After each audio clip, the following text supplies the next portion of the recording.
friends. It's here April 19th, Friday, and Etzion and friends are with us to give a little. Etzion will elucidate his philosophy. Oh, I'll give it to you. You can tell him what you're going to talk about, Etzion. Do you want to share the compliment we received? Yes, I'll do that. It was a It nice could be nice. Yes, it was.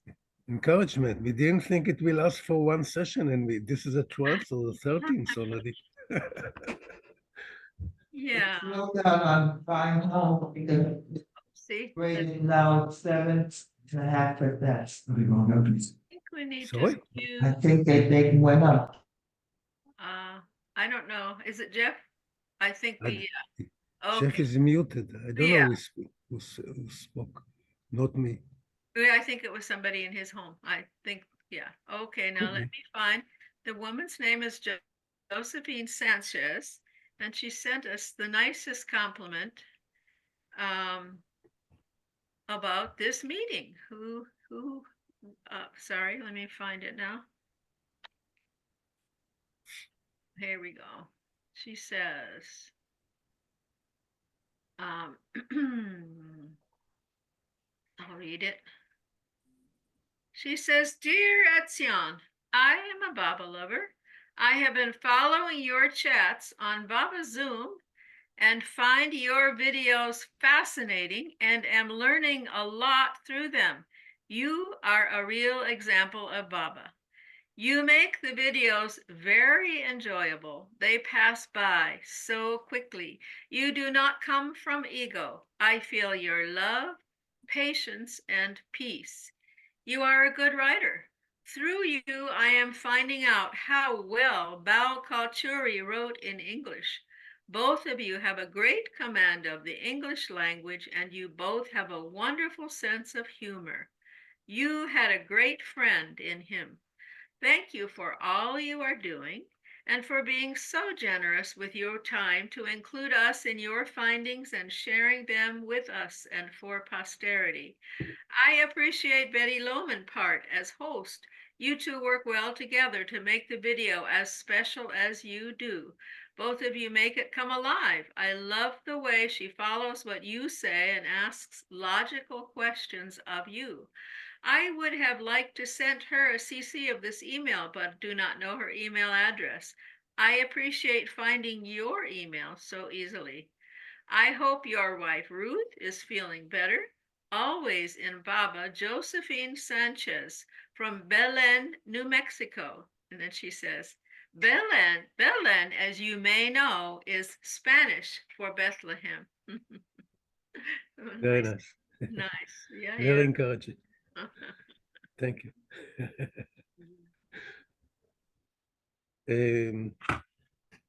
First, I want to mention that each time we come together, had many thoughts cross my mind over the week after the last session.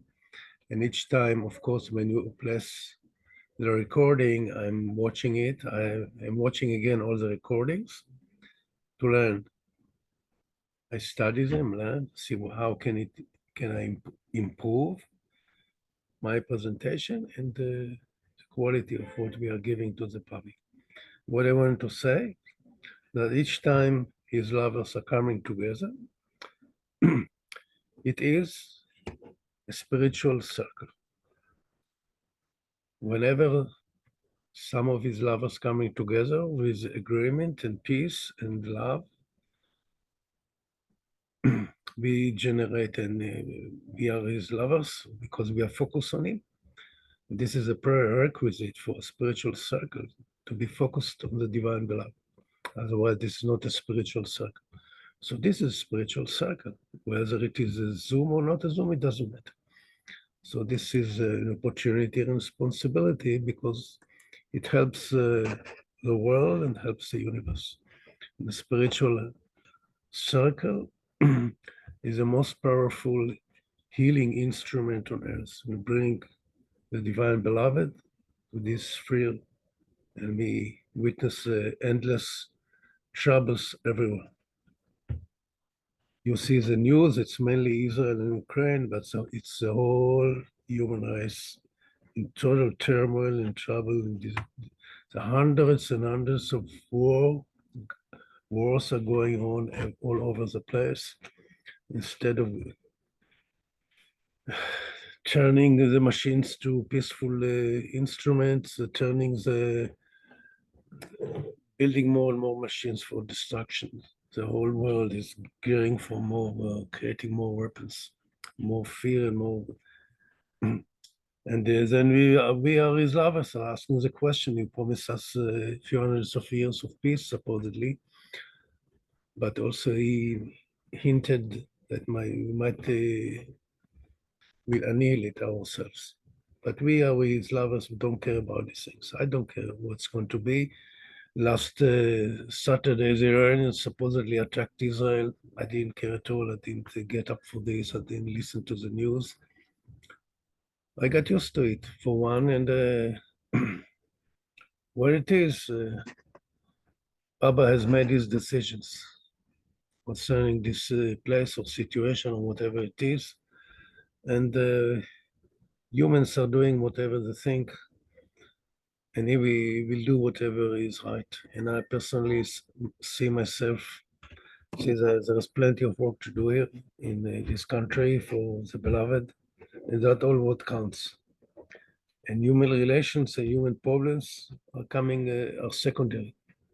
Also, as a person, I feel sorry for all the people who are suffering, but I'm also aware that, unfortunately, due to many reasons, this is the only opportunity for humans to destroy the sanskaras, and if the sanskaras will not be destroyed, we spoke about this in the past, we cannot enter the spiritual path, and if we cannot enter the spiritual path, we are doomed to go back to the first square of the evolution. And this is a real tragedy and a real disaster, worse than all what's going on at the moment. That's what I have absorbed in this lifespan. And there is a directive. Because he personally sent me to many wars, and these wars gave me deep lessons a long time before I understood. I read his discourses on war, before I translated the booklet on war. I knew the in and outs of war because he gave me the tutoring. Why is it? So everything is what's happening on the planet is meant to assist humankind. We don't understand it. We, as his lovers, we expect everything to be nice and rosy and everybody will be happy. But what the divine authority sees is not what we see. It's all for the best. That's my understanding. Now, personally, I can talk on any subject if the community wants to, including this temporary crisis, or I was thinking we discussed last session the photos I took of money. You saw it on my website, and they're always nice. I think it would be nice to start with something exhilarating and enjoyable, like understanding how these photos of money. It's on my website. You can go to my website.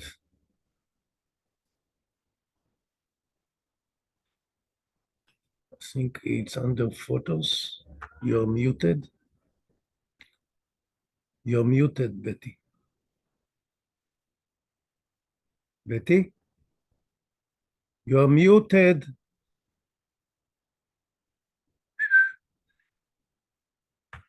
Okay. Okay, I'm gonna show Mani right now. Yeah, you were muted. Yeah, I know. Okay. Oopsie. Where It's did my it? website. Yeah. Okay, here we go. Share screen. It's under English photos, I think. No.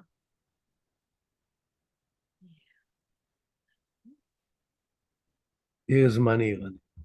I just moved it. Oh, hold on. Let me go back. Ah. I'm sorry, I have to stop share, start again. Share screen. Oh, You were sharing it. I was, now I've lost it. I'll find it again. Let's, Okay, put it again.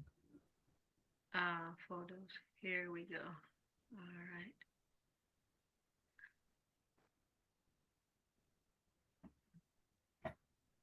Ooh, all right. There's money there. Here you are. Yeah, there she is. Beautiful. Now, how this happened? This is quite a typical Baba story. Maybe you can click and enlarge the very Oh, let's see. top left, this one. Yes. Yeah, there we go. Yeah. Dr. Goer chose this picture at that time to be placed on Mani's bed. I Oh, think after a few years they placed some another picture, but of course, what happened? It was a few months before Mani passed away. really? Unbelievable that within 6 or 7 months, this radiant beauty just vanished. Yeah. Unbelievable. She does. Look at this. She's in her prime time. She never was looking so good in all her life. She says the more she became more mature, she became more beautiful. That's the way it should go with Baba. Now, what happened? I told you in the past that I had this kind of so-called situation with money over the book, which he didn't permit me to publish, the Meir Baba on War, which I published in 81. And it doesn't matter why and what. I felt impelled that I should take responsibility and start to write books without being dependent on anyone else. And the reason why she canceled it or not, it's totally immaterial because at that time, of course, I made quite an uproar about this because this is Baba's work and I'm getting all the time Baba is pushing on me, do work, and I spent quite a lot of money on these projects and this and that, and asked permission in advance. I did everything by the book, and I hired an expert to check the translation, etc., and it was cancelled. And by the time it was cancelled, I got as if I got a message from Baba: "You work for me. Don't pay attention to anyone. Doesn't matter who. You just do your work. You work for me. Ignore the world. If it's money, it's not money. It's none of your business." So there is a reason behind the veil why we know it in the past. Baba used to take his disciples and bang their hearts together, as he did with me and Kerry Ben Shammai. I told you, Kerry was bashing me all over the 14 years, and I had to learn to accept it cheerfully, and it was a dire lesson, of course. Most valuable, most important lesson in my life to learn to be humble and obedient and respectful and not to judge. This we fail, and I have failed over these things non-stop, and that was for me a very basic lesson. So the same lesson here with money. Of course, when Baba walked into my life back in 1972, for whatever reason, he gave me some unconscious insights. I knew the role of Mera. I knew his money without reading any books. I knew his Mera without reading any books. How this came, it came. If Baba wants something, you know him. For all these trifles for him, he can do everything. As when he came to me at that time, 1972, he told me, "Don't get a big head. I can turn a stone and give him this kind of realization." He gave me a Baba realization, as I call it. It's not God realization. God realization is supposed to know who you are and your past, and I don't know anything about you. So I know that he is whatever he is, and more than what he said. This is what I can tell you. So we had this situation with money, and the mandali were sharp letters were exchanged, but of course, there was no anger and hatred. You know, you can say things sometimes because I had to say it for whatever reason. But of course, my love for money was paramount. But they didn't understand it most likely. It doesn't matter.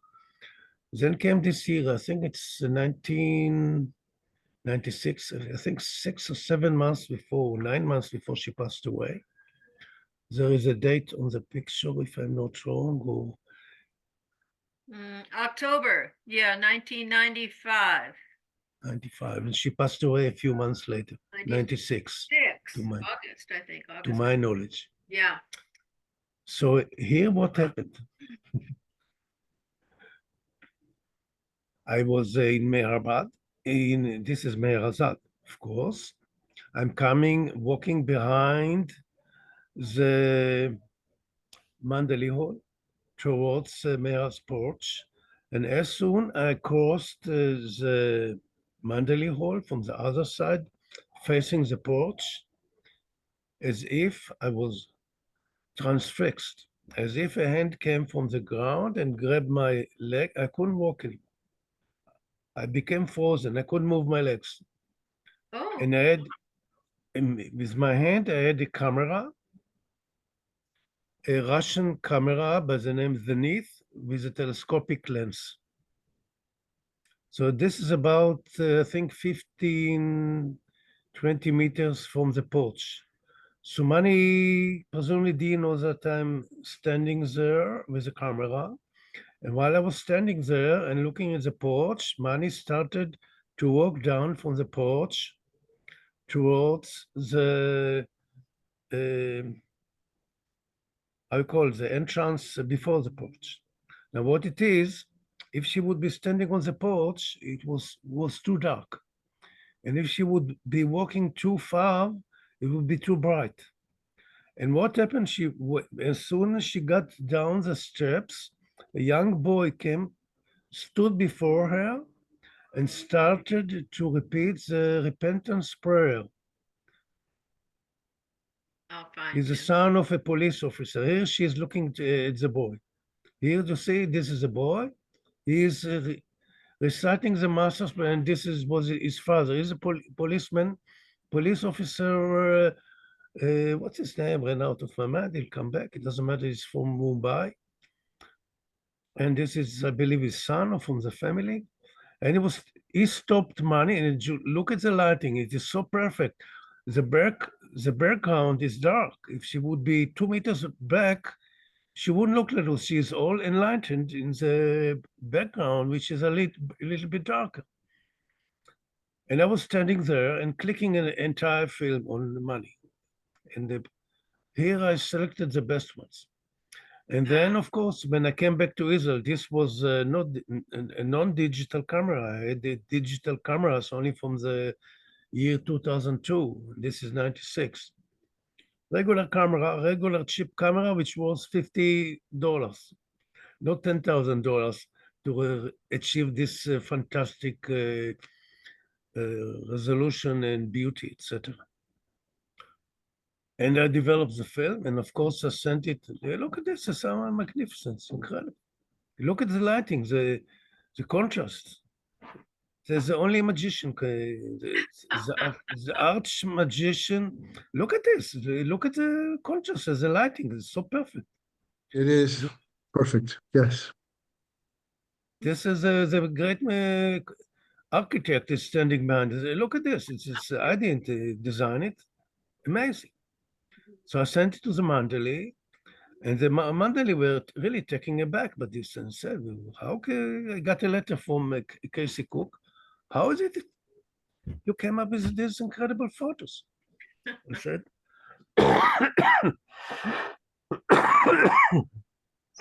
sorry. So I told them the story, what happened. And look at the contrast. Yeah. Amazing, it's unbelievable. Unbelievable. This is a miracle of God. Where I was stopped was perfect. I was far away. See, she doesn't know she's being filmed. And there's this boy, just everything, how to arrange the whole thing demanded some divine perfection. That's what it is. So I just want to share with you this. When the Baba wants to do something, and this, now what happened after that? It's not the end of the story.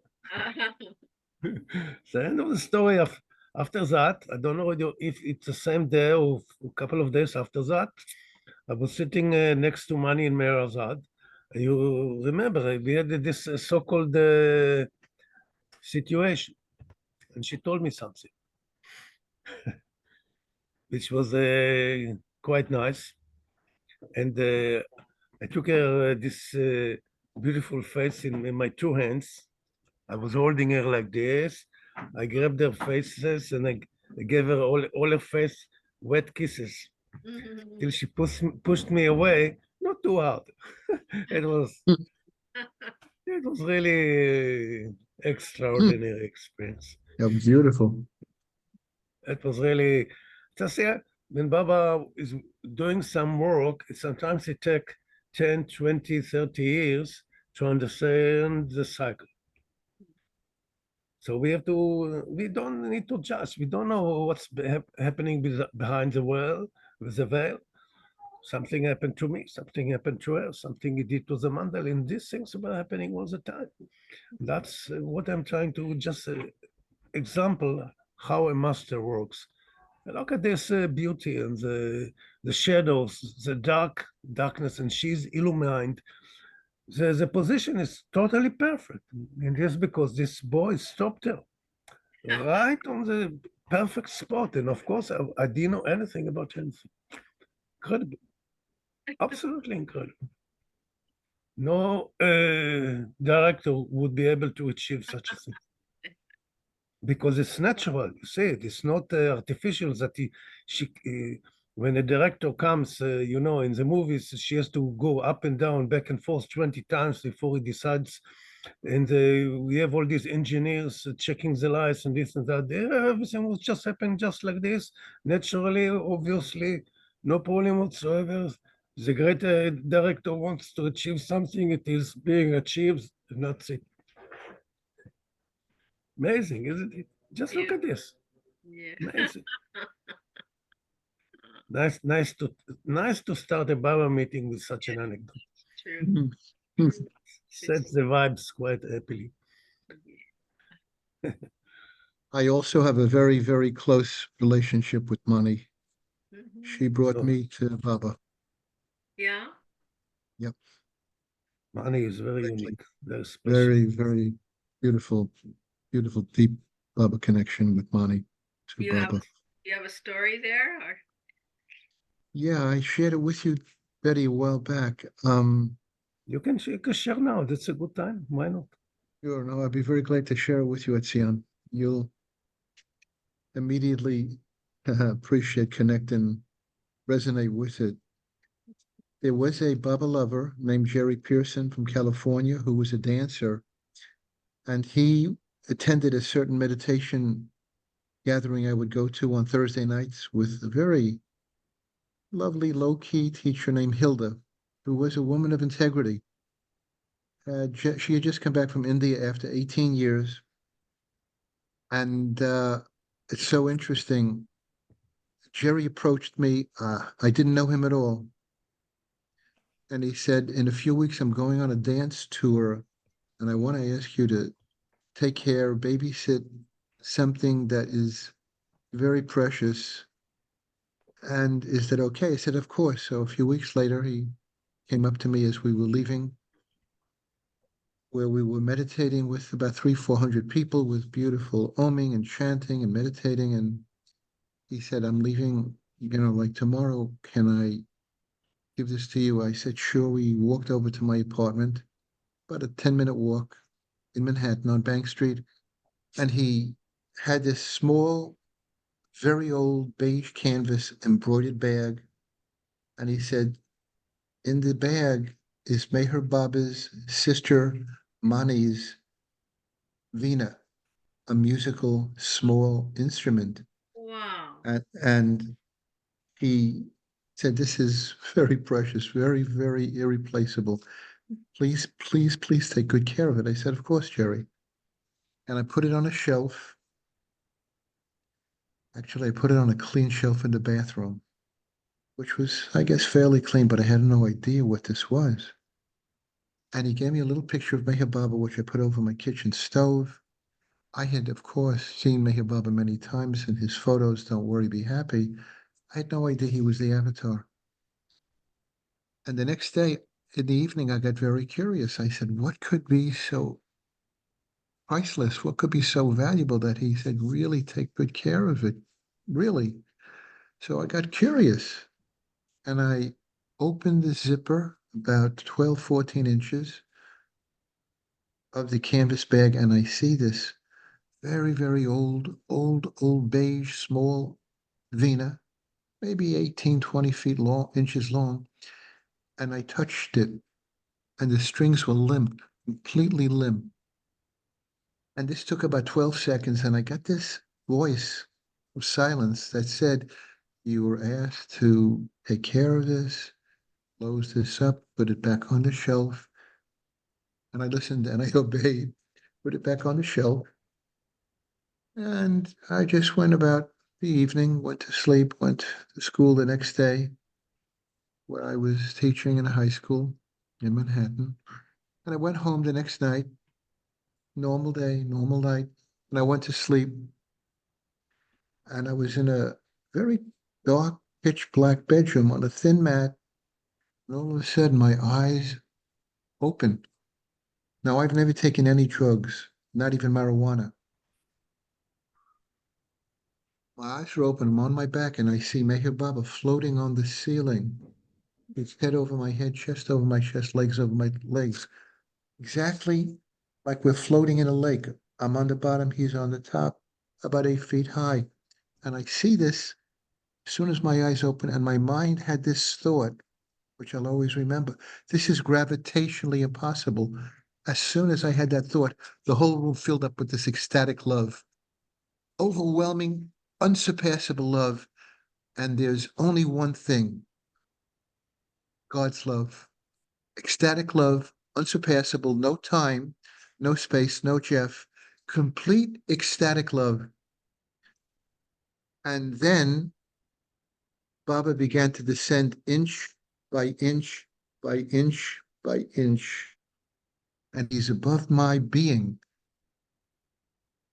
Like we're seeing this picture of money in front of us. Baba is in front of me, above me. And as he descending inch by inch by inch, what was already unsurpassable love became even more unsurpassable, which was impossible, but it happened. And I'm watching Meher Baba descend inch by inch, so slowly. And the love is becoming even more unsurpassable. I have no idea what's happening. All I know is I am with this ecstatic love of God. And Baba is getting closer and closer to my physical body. I'm watching this, cannot move, cannot do anything, except I'm experiencing this increasingly ecstatic love. And Baba is closer and closer, and he's right above my body, and then he merges through my body. I have no idea what happened, but I know I have had this unusual experience. Jerry came back from the dance program about a month or two later. I never talked to Jerry about this. Oh, He came really? back to, I never mentioned it, which I'm sorry I didn't, because there were Meher Baba meetings a 10-minute walk from where I used to live at the home of, I can't think of this couple, but if I heard the name, right in the village, they had this brownstone. And what happened actually, within about a year after I left, after this experience, I got into a cult for the next 6 years, from the age of 28 to 35, with a impeccable spiritual counterfeit of a guru from India named Kumar. And he had some powers, and he drew around him a number of women, and some of them from Columbia University campus. He broke down the egos of the men and the women. So he, at times, would physically beat a woman in front of the group. Now we're all saying the name of God, the mantra Ram, Ram, Ram. And we know it's the name of God, of love. And we're watching this guy who broke down our egos over a couple of years so that when we saw him beat one of the women, we were programmed, this woman is not keeping her actions beyond reproach. I encountered him every couple of years because a woman would come to me and say there was a sexual thing that was happening, or he tried to. I would speak to him, and with the skill of a United Nations ambassador who knows how to manipulate everybody, he convinced me that this was a lie. However, after the third woman came to me, I began to have a pretty clear idea. So, long story short, I was living a celibate life of a monk in Manhattan. I was taken away from my parents, meditating in the morning an hour, in the evening an hour with the Ram mantra. Won't go into detail, but I was very close to where he was living. And long story short, I brought a psychologist over to my high school to talk to the students about careers in therapy. And a friend of mine introduced me to this therapist who came to the school. And on the way home, I said to Tracy, I would really love to take you to lunch sometime. She said, terrific. Anyway, we started going out. And some of the women of the group saw and reported me to Kumar. And he went ballistic, 3 conversations, 3 weeks in a row. And long story short, that was the reason to leave, which I did. I don't know if you ever saw the movie The Mystic Pizza. Talking about nature. I'm going to go to the Jesus experience in a minute. Anyway, long story short, I was able to leave him thanks to this particular woman. A few years later, I'm still with Kumar, and Alexander said, have you ever read the Gospels? I said, no, I'm Jewish. I come from a Jewish home. He said, would you like to? I said, I don't know. Let's try it. So we began to read the Gospels, and I said to Alexander, these are the most beautiful, loving words I've ever heard in my life. I began to read the Gospels and commentaries by Protestant and Christian and Catholic theologians in depth. I read the Philokalia, which you may know about the Greek monks, and Teilhard Chardin's book, The Divine Milieu, soaking with Jesus, love. I had no idea. 4 years after my experience with Meher Baba, one evening, I hear these galloping horses, and I'm awoken in the middle of the night. Once again, never took drugs, and I see myself, Jeff, in the lotus position with Jeff in front of me in the lotus position. And as soon as I awoken from the thundering and I see this thin silver crosses go through my third eye, and I'm bathed in the love of Jesus, raining through my being. About 5 years later, I'm in Jerusalem.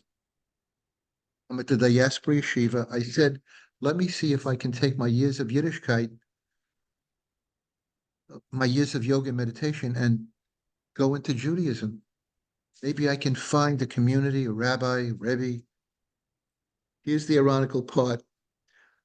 It's Shabbos, and I got bored at the Diaspora Yeshiva Synagogue Temple, and I walked out humbly, quietly, and felt very bad. I'm leaving. And an hour and a half later, I'm still walking. I said, can you tell me where I am? The person said, you're in the East Arab quarter of Jerusalem. I said, what's that building over there? They said, that's the Holy Sepulchre Church. I had heard of it. I walked into a small room about 18 feet square with a beautiful mahogany cross of Jesus carved into the cross. And as soon as I walked in, I did a Zen bow. So my body is in a right angle, bent over. And as soon as I was bent over in that position of obeisance, my body was lifted off the ground several inches, and I was bathed in the love of Jesus. The Holy Spirit was bathing me with this ecstatic love. I also momentarily felt a little pain in my side, I believe, where Jesus was cut by the Roman soldier. And eventually, my body was placed back on the ground, and I stand up. Now, that's 1982. By chance, in 2003, I have very little contact directly with Meher Baba. Although I'm reading spiritual books, I'm taking classes in Torah, all kinds of classes in Eastern studies, and I end up in Asheville. And I went to see a movie by Peter Nordine, who I didn't know who he was, called Only God Exists at the University of North Carolina. And I'm walking out of the building from the movie, and I said to this fellow who did the movie, I said, "You made a masterpiece for the master. So beautiful." And I'm walking, and he says, "Who are you?" I said, "No, nobody, just thank you." He said, "No, who are you? Do you know Baba?" I said, "A little." He said, "We have Meher Baba meetings here in Asheville. Why don't you come to some?" I said I would love to. So I began, for the most part, over the next 8 or 9 years, going to Baba meetings. And I met Tom Riley and his wife, Kathy, and many beautiful Baba lovers. Beautiful meetings. And I learned after a while that Meher Baba is the avatar. He comes every 700 to 1,000 years when the world is in terrible debauchery and evil and all kinds of abuse is happening. And then a couple of years later, I had this epiphany. Meher Baba is the avatar? I had learned he was Jesus before he was Baba, Buddha before Jesus, and the whole line of avatars, Krishna, Ram, Zoroaster. And I had this epiphany suddenly. Wait a sec, just this thought came through. My experiences of this ecstatic love of God with Meher Baba in 1972 was the identical love embrace 4 or 5 years later with Jesus, with the silver crosses, and then another 4 or 5 years later, in 1982, in Jerusalem, it was the identical divine love embrace. In Christian mysticism, I learned from a woman who I was taking a Kabbalah class in a Quaker church, who was a Christian woman, that what I experienced was a divine embrace. In Christian mystics, they call that the divine embrace. Probably the Torah calls it something also very similar. But in my mind, I said, Meher Baba really is the avatar. How could I experience these 3 experiences, one with Meher Baba directly? I mean, these were visionary experiences, which I kind of realized as time went on. These were not lucid dreams. Baba was so present. The love of God through Meher Baba, the love of Jesus at that second experience, and in the Holy Sepulchre Church, those who are so overpowering, so fully present in the presence of God's love, that I knew when I had that epiphany, Baba really is the avatar. And I don't mean to sound humble or anything. I said, to me, nobody. I'm a teacher. I was teaching health and physical education in high schools in Manhattan. I mean, it's ridiculous. I became a guidance counselor, and man, I had so many experiences with Baba saving kids' lives, from kids who were going to kill kids after school with guns, young ladies with a tubular pregnancy that in the nick of time, Baba used me to get her to, there's no time to go into it, but lots of kids who were suicidal. So that Mani's Vina, beloved Mani, as Baba used this whole Vina and Mani to bring me to him.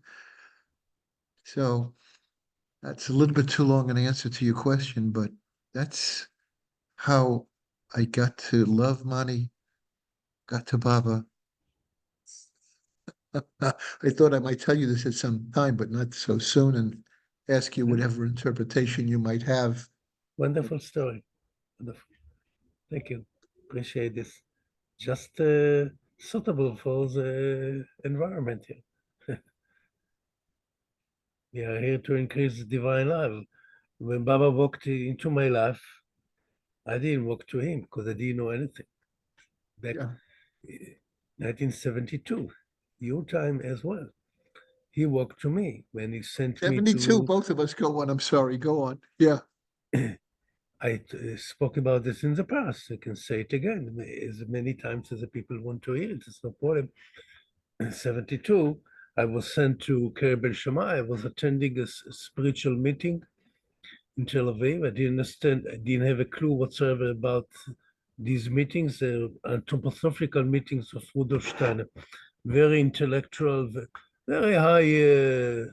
If you studied something about this, theosophy, anthroposophy, takes years to just to start to understand the language. It's like learning a new language. And but I didn't feel. I felt I came to the threshold of truth, but I felt that something is missing, but I didn't know what. And then after half a year, but I felt compelled to come to the meetings. And why I came to the meetings is a whole long Baba story, which took 2 years. I'm not going to get into it, doesn't matter. The point was I got to these meetings. Meetings were held by a very special human being who was, to my understanding, a very advanced soul. And when I saw him first time entering the room to give his lecture, when the door opened, I saw as if the sun is walking inside. He was most enlightened, and he hinted me at one point that there is a possibility of seeing auras. He told me that spiritual side it is true what Steiner was teaching, because I became his disciple in a sense. And after 6 months, I was attending his lectures, which I didn't understand a word. A person who took care of me there, and after the meetings, which let's say ended at 10 at night, we kept on strolling in the streets of Tel Aviv till the dead of night and talking about spirituality, because he was explaining me the complicated theories of Steiner or spirituality Yeah. in a comprehensive language, so I could understand, and he helped me a lot. And one day, after 6 months, he was looking at me and said, "There is a woman in Jerusalem I think you should meet." And he gave me the telephone, this woman in Jerusalem. And this woman was Keri Ben Shammai, Baba's first disciple. And I came to her humble apartment. And as soon as I walked into the Baba room, I looked at this picture. Picture I still have it as original picture. It's hanging before I'm going to sleep. When I wake up, it's just in front of me. As soon as I looked at the picture, I got some kind of experience, not like what you had, but experience divine life, experience who he is, experience that he is, whatever he is, the divine beloved, the highest of the high, in a instant, in a split of a second. And the Yes. rest is history. Beautiful. Then after I had this fantastic experience, I went out of her apartment. Now the joke of the whole thing that I was attending Curry for 14 years. Later, for 14 years, I knew her from 72 till she passed away 86. I've never told her at that time that I had this experience. That's a different story. I spoke about this in the past because she was some kind of unusual character. That's not the issue. But when I walked down to the street after this, what happened? The whole world transformed. Before that, when I came to her, the Baba room, It was an evil world. Everything was bleak. Everything was evil. I was serving as a policeman in the communication of in the Bethlehem police station.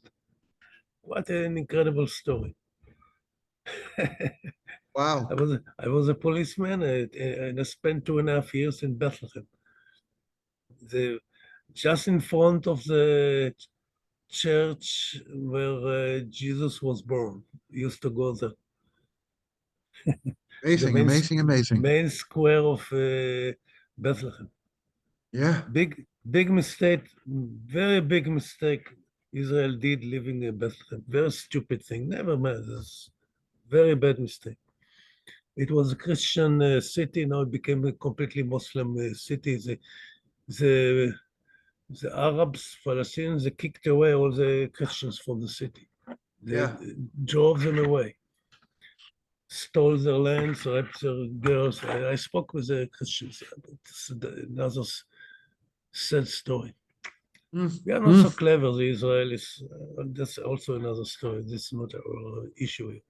But then I will go walking down, getting out of Keres room, walking in the street and looking at the people. I saw only angels. So everything was beautiful. Everything was majestic. And I was looking like this. What's going on here? Man, what is this? I've never seen such a thing before. No evil. Angels. Only angels are so beautiful. Everything is beautiful, wonderful, no evil, nothing is wrong. And this lasted 6 hours. After 6 hours, I came back to normalcy. And the still small voice said, you received something very special, but it's not only for you, it's for the world. I didn't get a clue. For the world? What? What do you mean by this? And another, you have, it was something very still, very clear sound, which I never experienced before. And also the next sound said, I can give this experience to a stone, don't get a big head or something like this. Yeah. Yeah. Yeah. Wow, But you were actually, really blessed by Baba. Amazing. so he walked to me, and then what happened? After a few weeks after that, I resigned to his will because there was no other option. I wanted to serve his cause, and actually, what was more than this, that I presumably I surrendered to him, and the nature of my surrenderance presumably enabled him to direct me as he wishes. Because actually I dropped this stupid thing that people call free will. You're standing before divine love. What there is about free will? I wanted to serve his cause, and there was something. I had some moment of absolute truthfulness, which I never had before that and after that. A moment of total truthfulness, and I said whatever I said to him. And this, Yeah. whatsoever I said at that moment, this constituted my entire lifespan. Everything went accordingly. As the slogan said, according to your response shall it be done for you. But this was not a rosy garden. It was a trail of thorns. But this was the best. Quite an issue. But as we know from Baba, the hardest, the better. That's what it should be. If you're comfortable and cozy, then we didn't do a real good deal. Because the real deal is to clean all the dross, all the scars. And when I came to him, I was just an ordinary human, totally ignorant, didn't have any sense about anything. It took many, many years after quite my first experience. Baba gave me a very strong experience of destroying some scars. I was, before that, I was in the army. I was in the 6-Day War. I was serving in a tank brigade, the #1 tank brigade of Israel with the craziest colonel. One of these tough Israelis. Today we don't have such officers so staunch that we are willing to do everything so to will have a country. The 66 was just a few years after 20, even not 20 years after the Independence Day. And the Arabs all the time shouting around us, destroy the country, destroy the country, destroy the country. And now they're screaming free Palestine, but the Israelis or the Jews at that time, 47, offered them a two-state solution. They wanted that we live in peace and harmony. The Jews were willing to accept any deal whatsoever. The Arabs denied everything. Now they're complaining. They're liars. I can get into it, but I don't want to. It's not our issue in the evening. I don't want to talk about this because I made a lot of research about this, and one of the strangest things happened to me with Barbara that he pushed me away from my office in the police. I was comfortable there. I was humble. I had some position. I received some income and didn't have any expectations. I could have stayed there and be comfortable, but he pushed me to the cold winds of the world and to work as a contractor, which I didn't have a clue. So I had to start to learn everything by doing, because I didn't have any experience. I didn't come from a family of contractors, because, you know, when you have a family of the father or somebody to teach you the in and outs of the business, how to give course. quotes, I didn't know anything. Wow. And you build something and I was taking projects without understanding how to accomplish it, and I was learning by doing. I was making mistakes and correcting them, irrespective if I'm earning or not earning, and that's why I gained my qualifications. Actually, I have a business website. Maybe we can look at it later. You want me to show that, Etzion? The name is Etzwood. Yeah. Etzwood. I gave you the ETZ Wood, WOOD.com.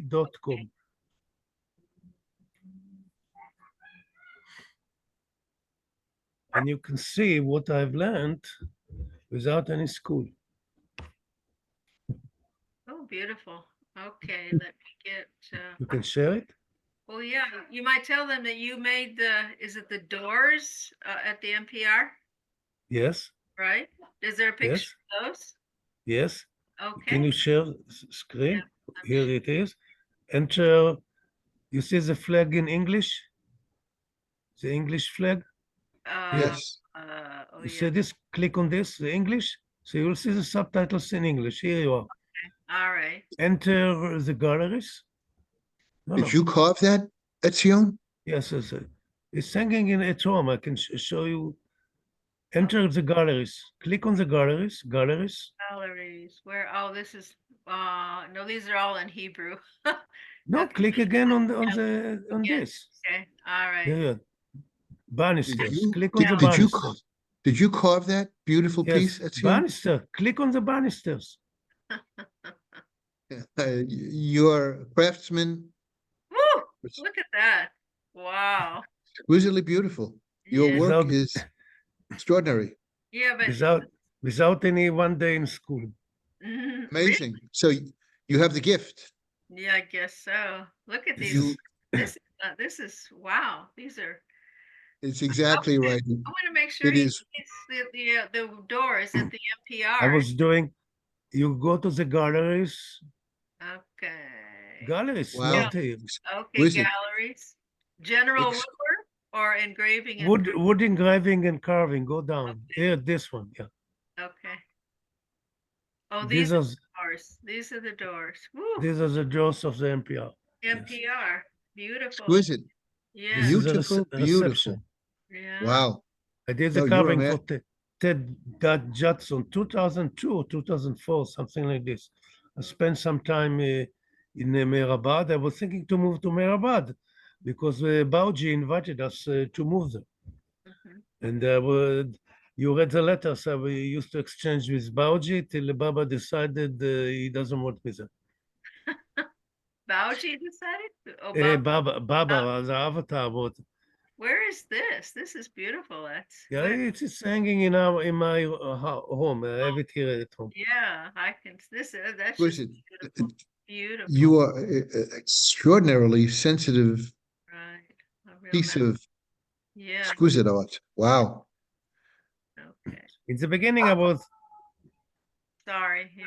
thinking to make a living of making such art, but I quickly realized that I was working on such a piece, let's say, for a week. It's all Sure. handmade, and I would sell it for $100. If I would sell it at all or give it for free, and I realized quite quickly from arts you cannot make a living, so I dropped it. Yeah. Yeah. At least from banisters and other things, at least I would make some humble living. I'm not complaining about anything because Baba, through this work, what I studied is construction eventually. I was participating with a group. We were doing general construction and we built houses, and I learned to be a foreman. Eventually, I got a license as a foreman by the government. Extraordinary. Very blessed. Very, very, very blessed with these gifts that Now, what you happened? developed. Yeah, but I moved into this without any understanding whatsoever to run a business. But what happened, which I realized in later on, I didn't do the metal work. What the metal work I didn't do. I've done only the woodwork. This is the complete woodwork. The metal work I didn't do. I have been doing the wood, not the glass, not here. Beautiful. Absolutely beautiful. Spiral staircase. I'm sure very difficult to do. Yeah, I was doing the wood to match the wood to sit it so snugly inside is not simple. Not simple Yeah. at all. I'm sure Not it's at all. very hard. Wow. Wow, wow, wow. I really enjoyed doing it. I was doing it for a company in Tel Aviv. This is one of my first work. This is from 82, I think. I did it in Jerusalem, etc. Now, what happened where I was pushed to the cold winds of the world, and that was presumably what I needed because I tend to float. I had the difficulties entering the incarnation, actually. And by spending decades on hard physical labor, brought me, make me stand firm on the physical ground while standing firm on the spiritual heavens, supposedly, to find some balance. It helped me to establish a balance between the physical and the spiritual, this labor. So, and it was under Baba's directive because I resigned to his will and he pushed me to do this kind of work. And what happened while I was doing this work, this I did the past 10, 15 years, the stairways. But before that, I started to work from 73. I was doing a lot of general construction. You could give me a skeleton of a house and I would finish everything inside. Had a team of workers, and the team of workers were Arab fellows from what we call the territories, Judea and Samaria.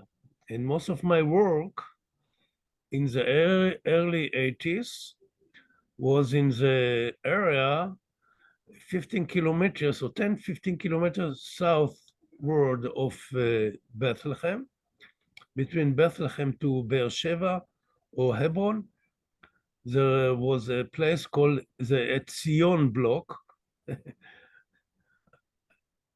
just the same like my name.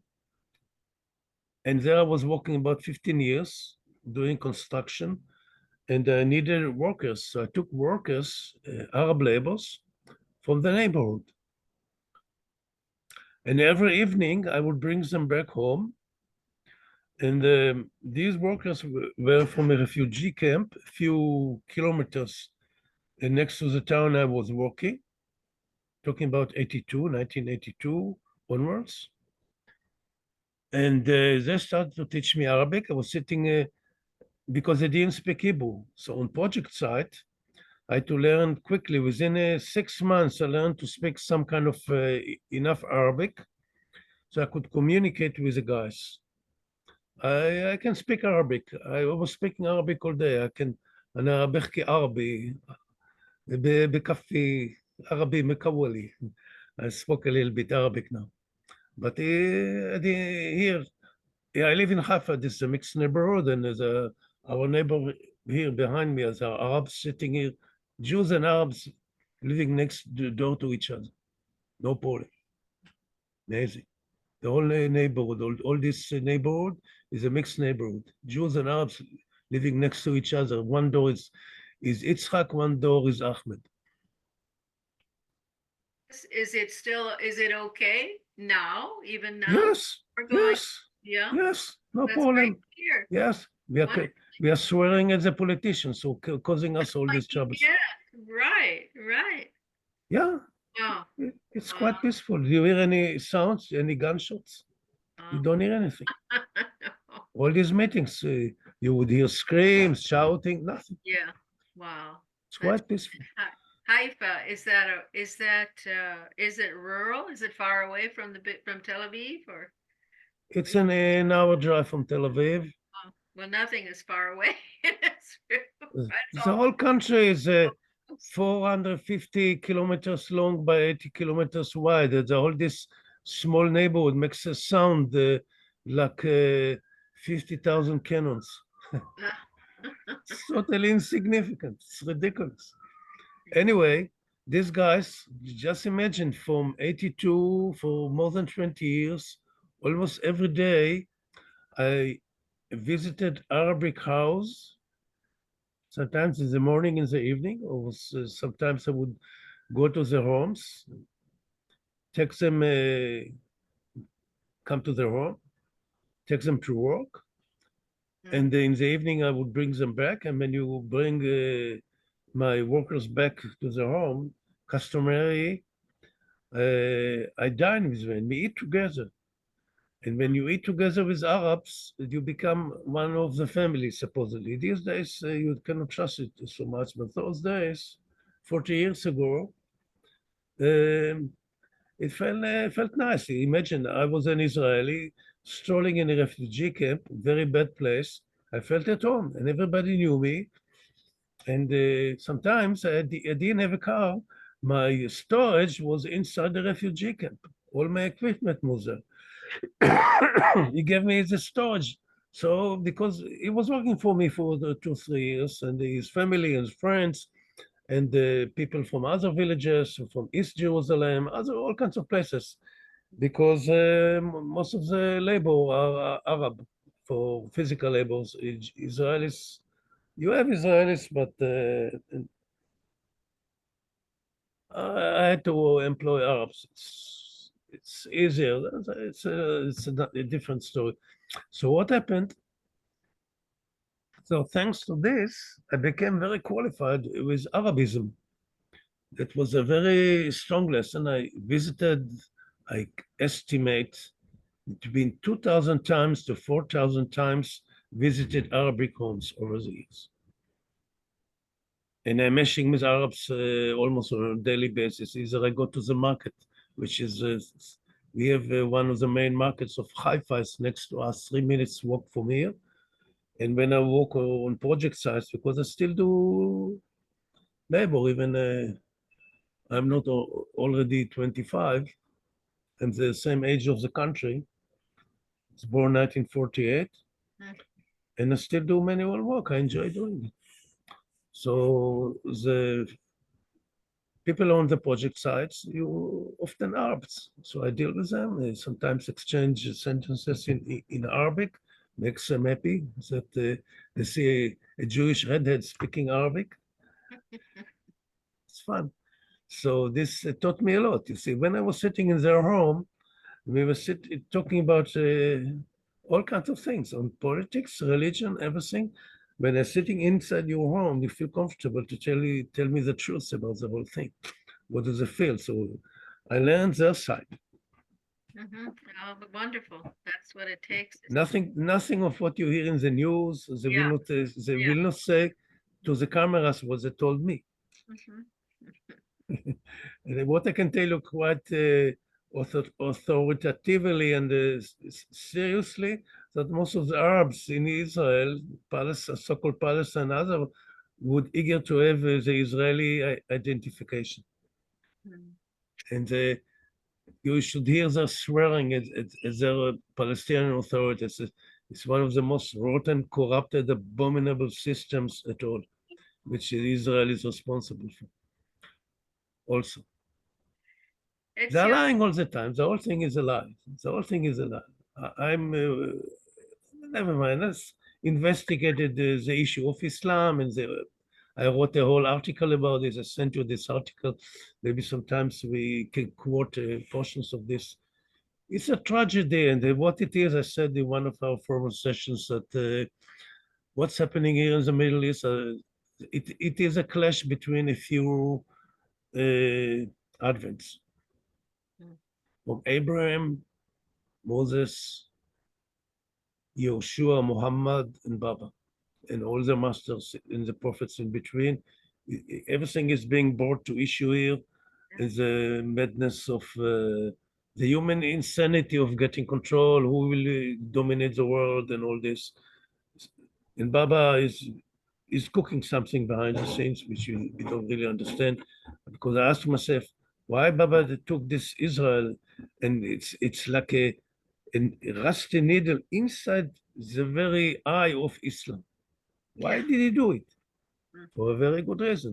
People don't understand it. So also I'm saying it for the many Baba lovers I have noticed checking sites. Imagine I'm here and I'm not checking sites. I'm working on some scars. And so I'm sharing the scars of everybody and give it to Baba, explain it in the past how I'm doing, how Baba taught me to work with scars. And this is It's quite a, yes? sorry, but I must leave now. No, you can choose if you guys want to carry on a little bit more. I will make you host. Shall we do that?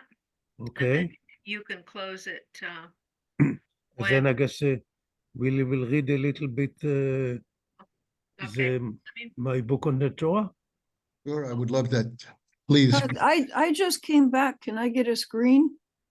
Oh, Yes. course, Sue, of course. Well, I don't know the technology. I have Sue, another Zoom meeting I have to go to in between. It will so happen. It will happen. we're seeing, but you don't want to be recorded, right, Suzanne? Right. We're recorded, so what? Oh, that's okay. I just want to have I mean, I can't see anything. It's all black. We see a kind of a screen. We see your name and so a light colored screen. Isn't that odd? You don't see that. Oh, here, I have you all. Okay. All right. Gracias. Okay. Etzion, to let you know, Huey's meeting will come in half an hour, as always. So if you want to stay, I would say it's important to stop the recording. I don't think, Yes. yeah, Okay. before Okay. Huey goes into his meeting. Okay. Yeah. So this is Sue, now Sue, up to Sue and Jeff. Etzion, Sue and Etzion, You's meeting is also quite beautiful. Different and yet quite beautiful. So Yes, I enjoyed very much. So, okay. I just want to make sure I left you with the right instructions. So I can see the you hit button end. end. Yeah, I end. can see it. That's all you have to know. Now you don't have well, you can screen share if you Okay, I'll share the screen now with book we started to read. Okay, so I will you open it. yeah, all right. I can't remember if you've done screen share before. Yeah, you have to, yeah, there you go. Here we are. Oh, Thank you, Betty. yay, all right, you're in good hands now. All right then, enjoy See you Huey. soon, Betty. I recommend Huey's meeting, it's fun but just make sure you cut off the recording before, between. All right, Jai Baba, Jai Baba. All Jay right, Baba. Thank you, Betty. Jay sure. Baba. By the way, last evening, I have these meetings, the same material, but in Hebrew, with two friends in Israel. The meetings are in Hebrew. I told you this at that time. Yes. And we are reading this material. We Beautiful. are already doing it for some time. And it's a real powerful material. Incredible. As I said, it was all inspired by Baba. I started to write it in Mehrabad. He gave me the key. And what's happening while I am meditating on the Hebrew verses, which cannot be translated, I would receive after that stream of thoughts, and I was writing down this stream of thoughts. And all this book was written without looking at any other material whatsoever, but the Hebrew text of the Torah. So now we're dealing with the first chapter. The first three chapters are basic chapters that tell us the story of the creation of the evolutionary creation from the minerals to the avatar, which is the first chapter. And we just beginning with the first verse. In the beginning, God created heaven and earth. Supposedly, and we started the last meeting that this is so, of course, totally wrong. Unfortunately, the translators didn't achieve the communication with the writer, which is the avatar. So they wrote whatever they understood. I'm not complaining and not judging them because of my own accord, as I told you, I know nothing. If I wrote something, it's because of his influence, his directives. Everything was influenced by. So we stop where I colored it with yellow. And we try to understand the Hebrew verse. בראשית ברא אלוהים את השמיים ואת הארץ. You understand Hebrew? No, I read it a little bit. I know a few words, but I do not understand the Hebrew. I'm so sorry. I don't, but I don't. Yeah. It's a real pity. Because this is, first Hebrew is the language of creation. And the same Hebrew we speak, it is the same Hebrew Moses spoke. May we know it. I could speak with Abraham and Moses. Maybe there would be problems of accent and dialect and this and that, but basically would be able to communicate, even after 4,000 years. I don't think you could speak with the English people 1,000 years ago, you wouldn't understand a word of what they're saying. As you cannot yes, I couldn't understand Cockney and various dialects while I was traveling in England. Yes. Also, it was difficult for me to understand the Hebrew of our Yemenite Jews who came from Yemen. The Hebrew is, and also the Jews from Iraq, people who were living with Arabs, because while I was studying Arabic, I started to learn how to pronounce Hebrew properly, because they pronounce the letters properly because we forgot. Because for 2,000 years, we use a language mainly for prayers and study, but not for business, commerce, actual life. You know, Yeah. only the past 100 years, Hebrew started to serve as a regular language for the people to communicate, not only in shul or in a synagogue or ceremonies, work, holy work. It has been considered as a holy language, not to be used for mundane things. That's why Hasidic people speaking Yiddish or other dialects on the daily life and not Hebrew.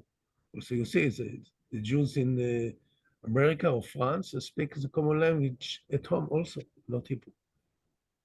So the only country in the world where people speaking Hebrew is Israel, including the Arabs. Oh, yeah. Everybody has to speak in Hebrew. That's the main language here. But of course, we study English and Arabic. We don't. The Israelis don't speak so much Arabic. That's a real shame, because first, what brings the people closer together when I speak your language, it breaks the barriers of mistrust. Each time I open my mouth in Arabic on a project site, all of a sudden they don't know sometimes I speak Arabic because they speak Arabic between themselves, and sometimes I interject and say a few words in Arabic. They understand. They cannot speak behind my back because I know what they're saying. And for the fun of it, sometimes but just to make sure, I usually say a few sentences in Arabic on the project sites, so not to fail them, to say something they think that they don't understand. As a courtesy. Of Because, course, of course. you understand, it's diplomacy and politics and common sense and compassion. Understood. You see, I'm doing Baba's work, and I've been doing a lot of Baba works with both with Jewish body and the Muslim body and the Arabic body. I've been doing sanskar work. Baba gave me a whole class of how to deal with sanskars. It's a whole big deal. All big business, very big deal, very big business, and very dangerous business. If you're not working under his instructions and command, Mm, you'll get yourself into troubles. I'm And sure you're right. Unfortunately, the reason I initiated these sessions a few months ago, I think this is number 12 or 13, because since I'm communicating with Baba lovers over the Facebook, and kept on also the past few years, I saw what happened when you had this former president, which many people who call them Baba lovers didn't like him, used to slander and abuse him and curse him. And I kept on hinting it, gently at them, don't get involved with politics, leave it alone. It's none of our business. We should stay away from this. Not to say, and I told them, and it's on my website, that Mera sent me an order by letter, and his order say in 1981, if you enter my website, meherbabaisrael.com, there are letters of all the letters I received from Mera. It's the same location of Mani's picture. You can search it, read the letters, which is interesting and fun. And she gave me an order. Don't get involved with politics. She didn't suggest an order. She knew that she can give me an order and I would comply. She gave me an order in 79 to take Baba's darshan from I was in Baba's home, and first time I enter, first time in India, first time in Merazat, first time coming to Baba's home, young boy, people are bowing to a chair, and I didn't pay any heed to this. Looks very strange and weird. Well, what's going on here? And all of a sudden, this is just in opposite to Mera's door. And all of a sudden, Mera's door just sprung open. She was rushing straight to me. Why didn't you take Baba's darshan? Of course, I complied right away. Obey their orders. Long stories, and I spoke about this a few times, so some of the Baba loves really loved it. So let's read it a little bit. You agree? We can make a private session so for this thing. You can speed it up if so you wish. It's a very interesting. What is being offered here never was offered before. The insights which revealed here and the body of the book of Genesis and the Exodus. It's a whole circle which explains all the in and outs of spirituality, the fall of man, the attempts to redeem humankind, and quite an amazing material. Okay. Shamayim and Aretz, heaven and earth. Shamayim is sky in Hebrew, but in Hebrew, we have two words here. Sham, which is over there. Maim. Maim is water. Sham Maim. Why to say the word Shamayim and Aretz? Aretz is earth, supposedly. Heaven and earth. It was been translated to heaven and earth, but it's not heaven and earth. This is the consciousness and subconsciousness. Usually, water, which is Maim, water, symbolizes consciousness. You'll find many books of spirituality. And Aretz in this article usually represents subconscious mind. We will get into it. You'll see the first chapter is dealing with these states of consciousness, explains it quite well.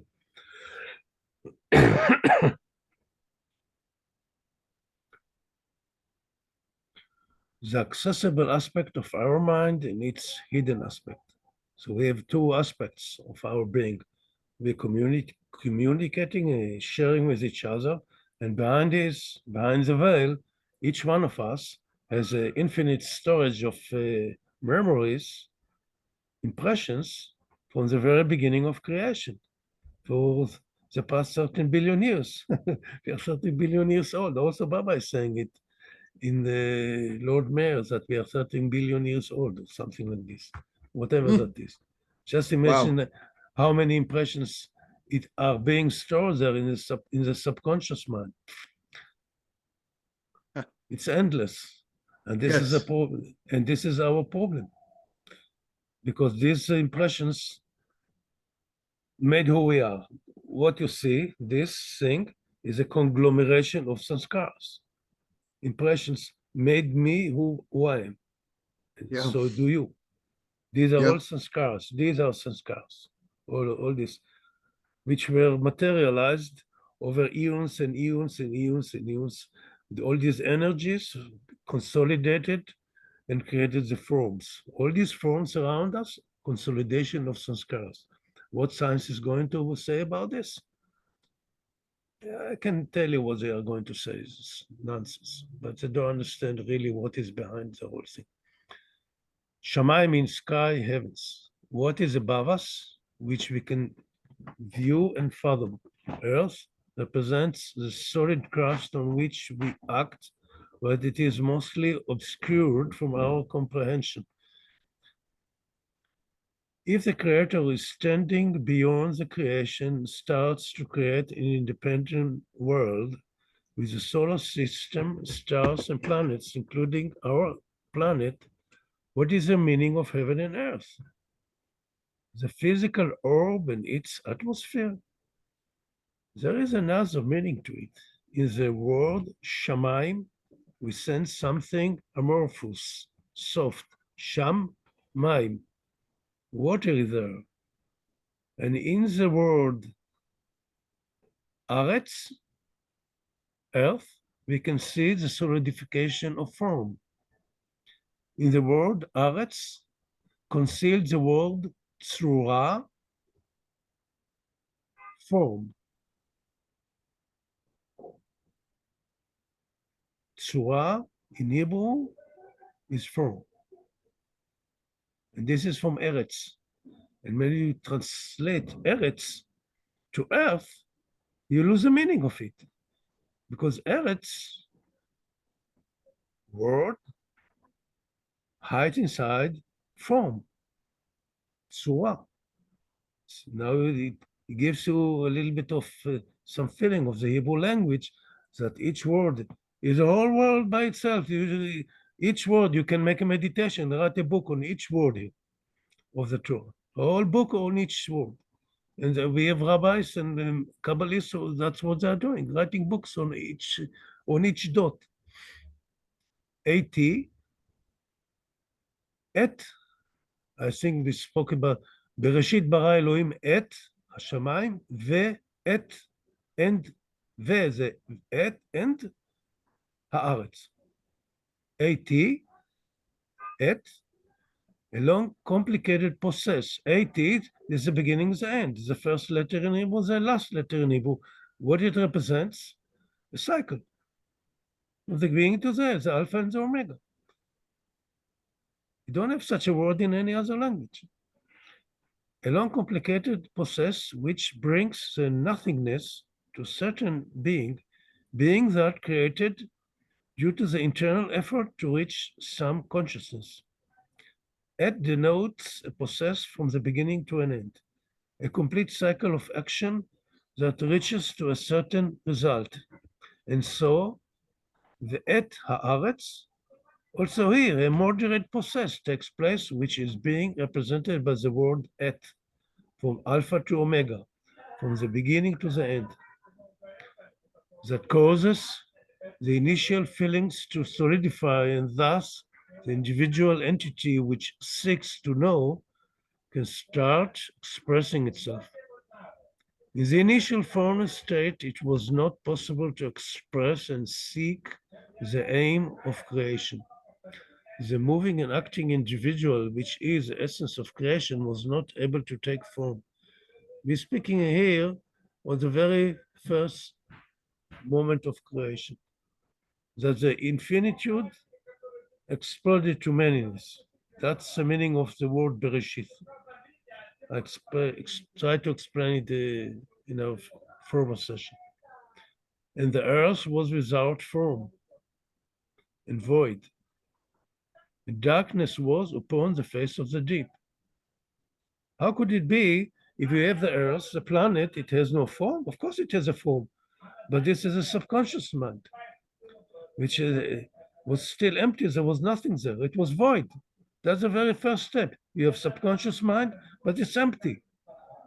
That's the meaning of this sentence. It's nothing to do with the physical earth. You understand the mistake of the translators? They couldn't understand it. I didn't understand it till I was guided to along these lines. Only the avatar can give you such understanding. And darkness was upon the face of the deep. What is darkness? Ignorance. A state of disorder full of dark and dreary objects stored within the depth of the fathomless pit of the subconscious mind. What is a subconscious mind? Every movement is being stored and recorded. This endless storage of memory, which seems like an endless ocean without law and order, resembles darkness upon the face of the deep. We can discover within ourselves three main mental components: the wakeful consciousness with which we can function daily, like what we are doing at this moment, the accessible subconscious mind, the storage of memories and experiences, which is accessible. I can try to remember what I did yesterday or a year before or 20 years ago. Have some sense of memory. And the inaccessible conscious mind, or the dark unconsciousness, where all movements, experiences, and memories were stored already from the very first step of creation, where our individuality was separated from the infinite and started to move independently, already from the first atomic particle. All these movements are being engraved in the subconsciousness which is an infinite storage, sink and solidifier. This resembles quite well what Baba is saying in God's specs, to my understanding. But I was writing this without looking at God's specs. And maybe I was walking, I read it, I suspect, a couple of times. But as I said before, while I was writing these things, I was did my best to cut myself off from any formal reading of anything. But Yeah. of course, it's impossible. Yeah. Of course, it's impossible to do. But I was writing this, meditating on the Hebrew verses and writing the stream of thoughts which were emanated by his inspiration, as Baba inspired me. Because I'm focusing on Baba while I'm doing everything in my daily life. He's my focus, my focal point. So this is what I should do. This is my ambition. So when I write, when I do something, I'm centered on him, and he decided to bring it. He decided to reveal the whole thing. As I said, for the session, he started in Mirabad. He gave me experience. He gave me a few keys, and then I continued. Etzion, Yes. you write here, which I believe is also true, the control of the subconscious mind is very limited, but it is possible while using certain methods to change what has been recorded there. For example, if I hate someone and this upsets my poise constantly, then due to intense internal work, I can change the situation and learn to love that person. And thus the Yes. residue within yourself, I guess, is being shifted or worn down. Yes. So how do you work with, say, a feeling as you're mentioning here? How do you actually work with that yourself? So from 76, Baba started to give me personal tutoring how to work on some scars. Because Ayu is here, we're Hey, supposed Baba. to are we supposed to finish and give you back the form, or we still have time? Still have time. Go for it. You want You to have a couple of continue? minutes. You have a couple of minutes till 2:30, Etzion. Okay. Yeah, go We for can it. continue sharing because the meeting is being recorded, and then I have to stop the recording and I give you the key. That's fine. This is a whole big story. I spoke about this in former sessions. How Baba started to give me personal tutoring, how to deal with sanskaras. I had no idea what sanskaras are, but he started to work on sanskaras almost from the first few months he walked into my life. And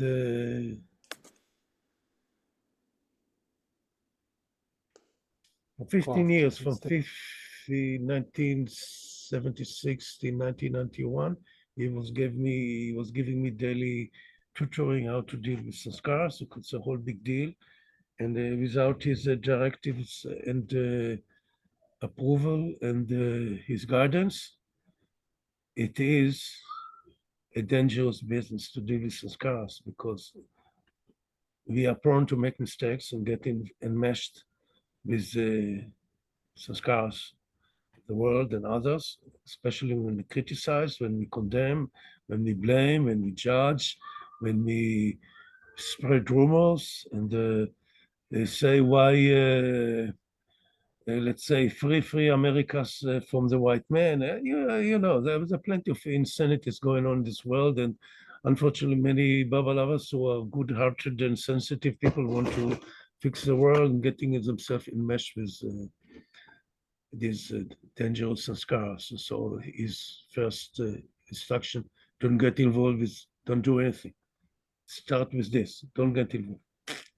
Stay indifferent. This doesn't make you less sensitive, but if you're getting involved with sanskaras and you get enmeshed with sanskaras, and he is not going to free you from this, you cause yourself very serious problems in ensuring birth. You be born again unnecessarily.